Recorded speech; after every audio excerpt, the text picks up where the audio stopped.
हो ताई, सर्व कामं झाले म्हटलं आपले. तर आता काय करायचं, किती बोर होतं ना. हो हो, बोर तर होतेच, पण आता काय करतात.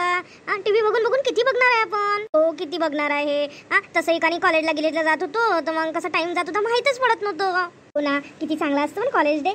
पण आपलं असं झालं माझं तर लवकरच शिक्षण सोडावं लागलं मला. घरच्या परिस्थितीमुळे शिकायला मिळालं नाही. विहानजी म्हणत होते मला शिक म्हणून. करावं का आता, या उन्हाळा झाला की आता ऍडमिशन करून टाकाव का. बापरे ताई, मग तुमची शिकायची इच्छा असेल तर शिक ना ताई. काय शिकाले, आणि मी शिकतो ताई. आपण दोघी जायचो कॉलेजला सोबत सोबत. एकाच कॉलेजला ऍडमिशन घेऊन घेऊ, तसंच करून टाकू. तुमचं कुठपर्यंत शिक्षण झालं म्हटलं. हो, आणि 12वी झाल्यावर शिक्षण सोडा लागलं. तर म्हटलं आता फर्स्ट इयरला ऍडमिशन घेतो म्हटलं. सायन्स होतं का रश्मी ताई तुमचं. घर असं सायन्स होतं, माझं सायन्स होतं. आणि तुम्हाला 12th मध्ये किती पर्सेंट पडले ताई. खूप होते. काय करू आता ते सांगून तुला. 85% होते मला सायन्सला. आपले खूप सारे पर्सेंट होते. तुम्ही शिकायला पाहिजे ताई, चांगलं शिक्षण घ्यायला पाहिजे तुम्ही. हे ग्रॅज्युएशन झालेलं आहे, पण आता पुढे मला शिकायचं आहे. पण आता काय हे काय म्हणतात त्याच्यावर डिपेंड आहे ना. हो हो, तू काय कर, तूही विचार यांना आणि मी विचारतो विहानजीला, आणि आपण काय तर करू. मला नाही वाटत की आजी जाऊ देईन म्हणून. आजी पहिले असतं टीव्ही पाहून नाही ना, तर खूपच बोर जाते मला, तर खूपच बोर जाते. आणि अभ्यासात असलं म्हणजे वेळ कसा जातो, काय कसं जातो, काहीच माहित नाही पडत. आणि कामे काही इथं आहे नाही ना ताई जास्त. आता आई गेल्या बाहेर मैत्रिणींसोबत बोलायला. आपण कुठे जाणार आहे. आपण दोघी किती गोष्टी करणार आहे करून सांगा बरं ताई. परंतु आपला कॉलेज वगैरे सुरू होत नाही तोपर्यंत आपण आपल्या मॉलमध्ये जात जाऊ ना, शॉपमध्ये चांगलं. मला हे कल्पना पटली ताई तुमची, पण आपल्या घरच्यांना पटली पाहिजे ना. तेच तर आहे.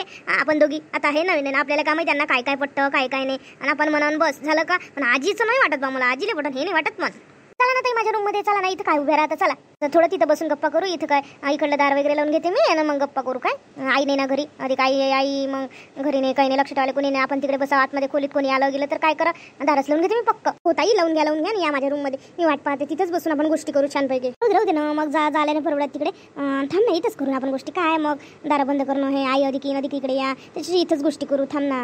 हो ताई, आपण हॉलमध्येच गोष्टी करू. बस ना, चल ना. काय तू बरं आता. नाही मी नाही बसत, तू बस. मी काय म्हणते, मला विहानजी सांगत होते तू खूपच छान म्हणे हे करतो म्हणे, पोहे म्हणे, आणि खूपच आवडते म्हणे. तुझी प्रशंसा पण त्यांनी खूप केली का. नाही हो ताई, एवढं काही येत नाही, पण मी कसं आता करते.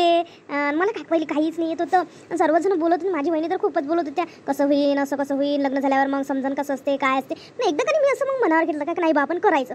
मग करायला बसली तर म्हटलं मला लवकरच आला सांगितलं माझ्या आईनं, असं करायचं म्हणे बेटा म्हणे, असं कर म्हणे. आणि मला काही लगेचच यायला लागलं, आणि काही केलं नाही ना. पण मला एकदमच आलं. पण हो, ते येणारच होतं. म्हणजे तुला एकदमच आलं म्हणजे मी तुला सांगतो ना कसं झालं. तुझ्या आईचं जे हे आहे तुझ्यात, मग ते काय म्हणते त्याला गुण उतरतातच ना. तुझ्या आईला खूपच छान स्वयंपाक करता येते ना. तुला म्हणजे ते आपोआप देणगी भेटल्यासारखीच आहे समज. म्हणजे तुझ्या हाताला चव आहेच. इथं काही जणाला किती समजून सांगा तर येत नाही, पण तुला एकदमच आलं म्हणजे तुझ्या आईचाच गुण आहे. तुझ्या आईला खूप छान येतं, पण सगळंच छान येत असेल मला तसं वाटते ना. मलाही असं वाटते माझ्या आईतलाच गुण आहे. कारण कोण मला काहीच येत नव्हतं ना. माझी वहिनी मला नेहमीच म्हणायची काय बरोबर होणार का, नसं होणार का, तसं होणार का. तुम्हाला तर माहीतच असेल वहिनी कोण गेल्या म्हणून. विहान दादांना सांगितलंच असेल ना तुम्हाला, काय तुमच्यापासून लपवायचं. आता आपण दोघी मैत्रिणी सारख्याच आहे ना. असं झालं होतं, दादांना सांगितलं असेल ना तुम्हाला. हो, त्यांनी सांगितलं खूप झालं म्हणे बाबा म्हणे, सांगितलं होतं. पण त्यांच्या घरच्याचा काही गुन्हा नाही म्हणे. आता एखाद्याचा स्वभाव असते म्हणे, काय करतो म्हणे शेवटी म्हणे, असं आहे असं सांगत होते ते मला. हो तेच ना, म्हणूनच माझ्या आईला खूप गिल्ट होता की त्या दिवशी. म्हणूनच माझ्या आई त्या दिवशी यूज नाही दिलं ना आपल्याला जेवल्याशिवाय. कारण की माझ्या घरी आले तेव्हा त्यांना काहीच नाही देणं झालं, फक्त पाणी पिले आणि चहा प्यायला बसले. माझ्या वहिनीनं लावलं. म्हटलं काय करणार आहे ताई असे लोक असले तर.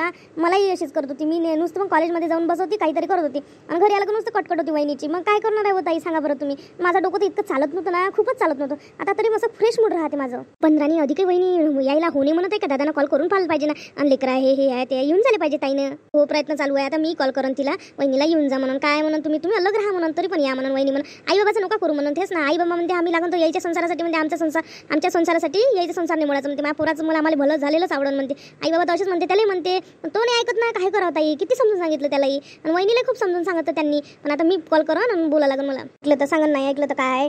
ऐकण्यावर आहे सगळं. आता एकाच्या बुद्धीचा प्रश्न असतो तो. कोणाला कळतं नाही तर कोणाला काहीच कळत नाही. आणि किती चांगले लोक असून पण सुद्धा चांगले राहत काही जण. असं नाही करायला पाहिजे. जर सगळं चांगलं असल्यावर काय की माझ्या आईच्याकडून काहीच नाही होत. मग थोडंसं स्वयंपाक वगैरे करे, आईच्याकडून इकडलं तिकडलं काम होत नाही, तर बळबळ करे. आता तुम्ही ब्युटी पार्लर चालवता, आम्हाला मान्य होतं त्या ब्युटी पार्लर चालवते, पण त्यांचं म्हणणं होतं मी घरी कोणतंच काम नाही करत, राणीसारखी येईल राणीसारखी जाईल असं म्हणणं होतं. कसं जमणार आहे त्या आईच्याकडून काम होत नाही. मी करत होती, पण तिकडून तरी कायच्यात ना काही ना काही काळ करत होत्या त्या, आणि कुरकुरच करायच्या. हो तसंच आहे गं. मला आता वहिनी नाही आहे म्हणा, तिचा तर एक्सपिरियन्स आहेच नाही मला. त्याच्या घरचं ज्याला माहीत म्हणा, आपल्याला काय माहीत आहे. आपण बोलण्यात काही अर्थ नाही आहे. पण दादालाच म्हणशी ना म्हणा, दादाला म्हणा 2 मुलं आहे, कसं करा घेऊन या म्हणा. हो तसंच म्हणत आहे आम्ही सगळेजण. त्याला म्हणतो जा म्हणतो जा म्हणतो, तर तू गेला होता एकदा, पण वहिनी तरी रागात होत्या ना, तर नाही आल्या. मी आताच गेला असेल त्यांचा राग, जाऊन पाहिला होता एकदा, जाऊन पाहिला घेऊन यायला. हो आई तर खूपच मागा लागते दादाच्या. जाय प्रयत्न कर, तुमच्या नात्यासाठी तुम्ही प्रयत्न करा. दादा काही ऐकत नाही. तर जपलं तर जपल्या जाईल, नाही तर बस असं जर उडलं तर तो धागा तुटून जाईल ना. हो ताई ते तर बरोबरच आहे तुमचं. रात्री फोन करतोच त्याला, घेऊन ये म्हणतो, वहिनीला घेऊन ये म्हणतो पहिले.